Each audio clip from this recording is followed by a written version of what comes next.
Radio Vatican, France et Afrique.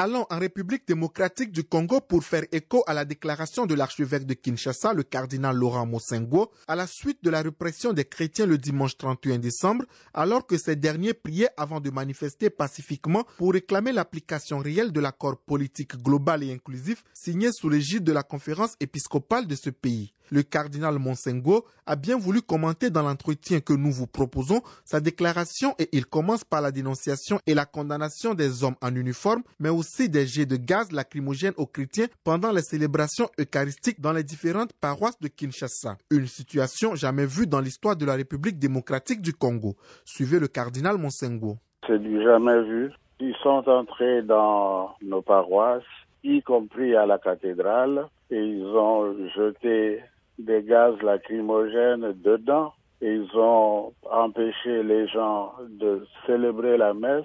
C'est du jamais vu, c'est pour cela que j'ai dû parler à ces gens, à faire cette déclaration, parce que on était à la limite du tolérable. Pourtant, cet incident malheureux est survenu puisque seulement le comité laïque de coordination a appelé à manifester pour réclamer l'application réelle de l'accord politique global et inclusif du centre interdiocésain signé avec l'appui de la conférence épiscopale de votre pays. Effectivement, ils ont voulu uniquement qu'on applique les accords de la Saint-Sylvestre et rien de plus.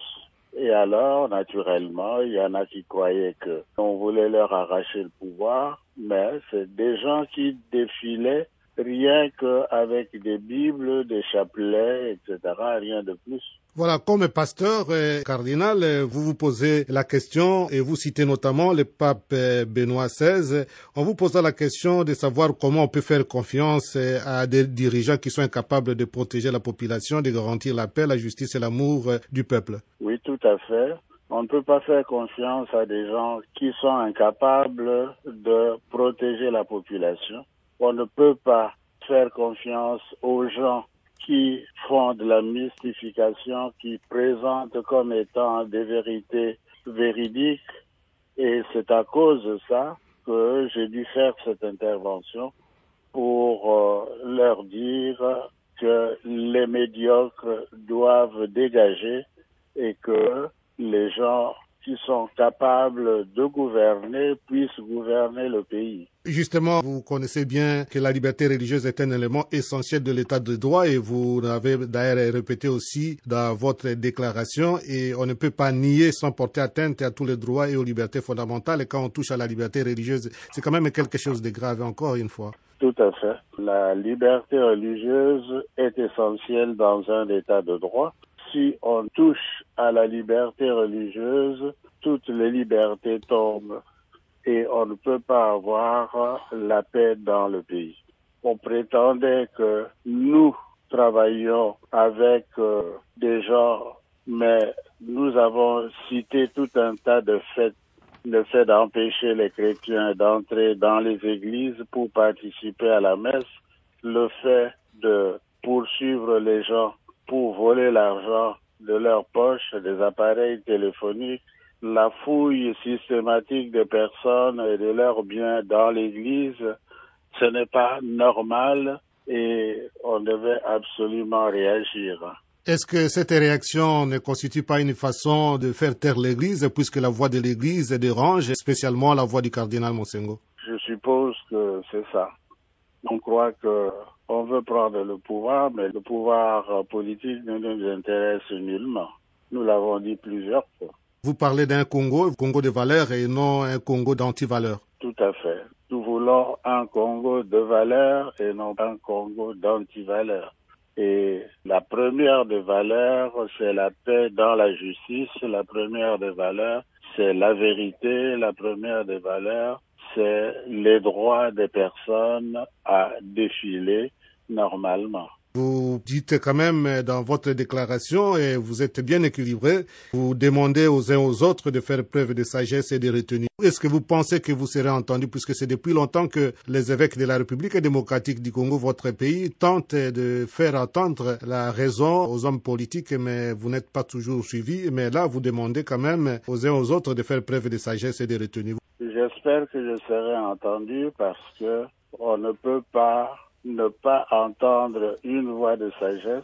On ne peut pas ne pas entendre une voix prophétique, mais nous parlerons à temps et à contre-temps, advienne que pourra, mais nous parlerons. Mais justement, vous parlez, la conférence épiscopale de votre pays a fait communiquer. L'annonciature apostolique aussi a rappelé dans son message qu'il appartient à l'Église locale de prendre des initiatives et même que les chrétiens sont permis par le Code des droits canoniques de constituer en association et de promouvoir les initiatives qui soient en harmonie avec la mission de l'Église. En plus, la promotion de la justice sociale et la défense des droits civils et politiques des citoyens fait partie intégrale de la doctrine sociale de l'Église, puisqu'il y a des gens qui pensent que l'Église ou les chrétiens n'ont rien à dire concernant la politique. L'Église enseigne la doctrine sociale et l'Église a le droit d'enseigner cette doctrine sociale parce qu'elle permet aux chrétiens d'organiser leur vie politique de façon à ce que la société aille beaucoup mieux. Et c'est pour cela que nous croyons qu'il était essentiel que nous puissions leur adresser cette parole, la parole du Seigneur, la parole de l'évêque et la parole du veilleur qui veille pour éviter le mal au peuple et pour arriver à les aider à marcher dans le droit chemin. Éminence, votre déclaration, c'est déjà un soutien aussi aux personnes qui ont été touchées par ces événements malheureux, comme vous l'avez appelé.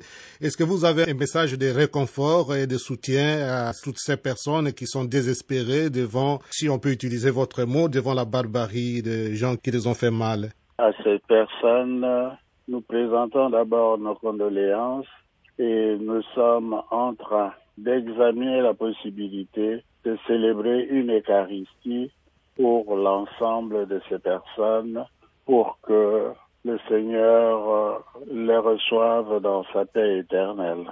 Éminence, nous vous remercions pour ce temps que vous nous aviez dédié, à moins que vous ayez encore un petit mot à ajouter à l'endroit des gens qui nous suivent. Je remercie tous ceux qui aident à diffuser notre parole. Je remercie la Radio Vatican de faire ce service pour faire connaître notre pensée. C'était le cardinal Laurent Monsengo, archevêque de Kinshasa en République démocratique du Congo. Propos recueillis par Jean-Pierre Bodioko.